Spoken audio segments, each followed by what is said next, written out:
Donc je commençais en disant quelques mots sur la libération de prisonniers en Turquie, mais pas des prisonniers politiques. Donc en effet, en Turquie, les prisons sont surpeuplées. Avant ces mesures, il y avait 300 000 prisonniers pour 240 000 places en prison. En effet, depuis le coup d'État manqué de 2016, qui lui a servi de prétexte, Erdogan n'a cessé d'emprisonner tous ses opposants en les accusant à l'appel de terroristes. Donc il a incarcéré à la fois les partisans de son ennemi personnel, Fethullah Gulen, un ancien membre du parti islamiste de l'AKP, mais aussi et surtout en emprisonnant des militants, avocats, journalistes gênants et les partisans du parti pro-kurde, le HDP. Pour vider les prisons avec l'épidémie, un tiers des prisonniers, soit environ 90 000 personnes, ont bénéficié de mesures de libération anticipées, mais pas les opposants politiques. Donc, pour donner une idée de la sévérité de la justice et des conditions dans les prisons, pour les opposants, on peut évoquer l'exemple d'Elin Belek et Mustafa Koçak, la chanteuse et le bassiste du groupe de musique Yorum, dont on a entendu un extrait au début, pour ceux qui sont arrivés au début. Donc ces musiciens sont morts au mois d'avril d'une grève après 300 jours de grève de la faim. Ils avaient été arrêtés comme tous les musiciens du groupe en 2016 et accusés de terrorisme. Leur crime était en fait de faire des chansons contestataires dans lesquelles ils dénonçaient les injustices sociales et les violences contre les minorités. On peut les voir ici et ici. A l'inverse, le gouvernement a décidé de libérer des criminels de droit commun comme Alaaddin Çakıcı, un leader du groupe d'extrême droite nationaliste Les Loups Gris. Il est tenu responsable de 41 meurtres. Sa libération a entraîné de nombreux témoignages de soutien sur les réseaux sociaux de Loups Gris, donc des partisans de ce groupe politique d'extrême droite, qui postent que, je les cite, « Maintenant que le loup est sorti, les traîtres doivent se cacher ».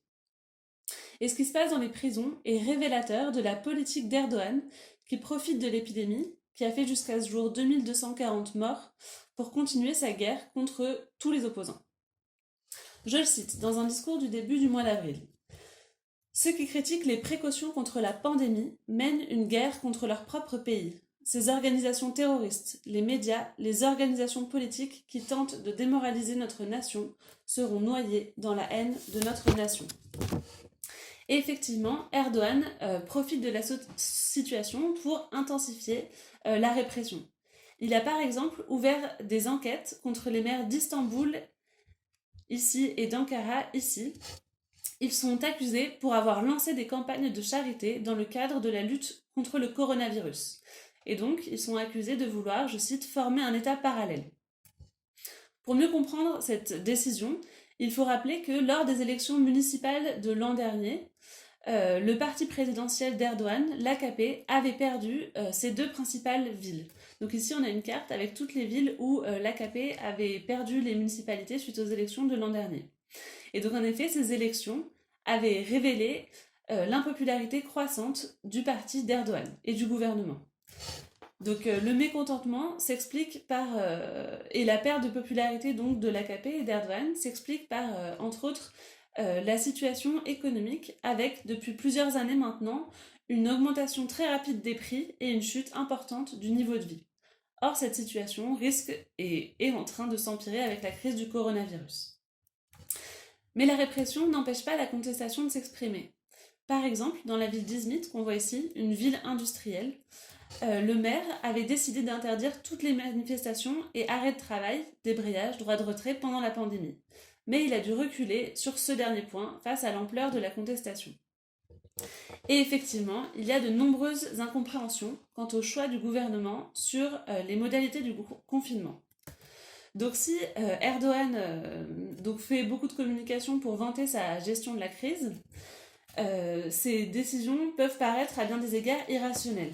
Depuis le 11 avril, le gouvernement a décrété un confinement total pour les plus de 65 ans et les moins de 20 ans et les malades chroniques, mais pour tous les autres qui ont l'âge de travailler, le confinement est obligatoire seulement les week-ends.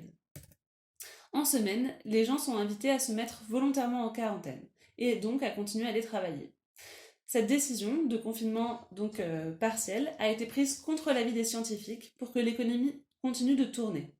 À noter d'ailleurs que les membres de l'Association des médecins de Turquie, qui regroupe 80% des médecins du pays, n'ont pas été admis dans le groupe d'experts scientifiques qui conseille le gouvernement.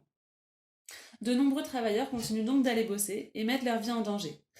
Une association, Occupational Health and Safety Assembly, a déjà recensé, à partir des articles de presse, qu'au moins 52 travailleurs sont morts après avoir été infectés par le Covid-19 sur leur lieu de travail, et ce nombre est très sûrement largement sous-estimé.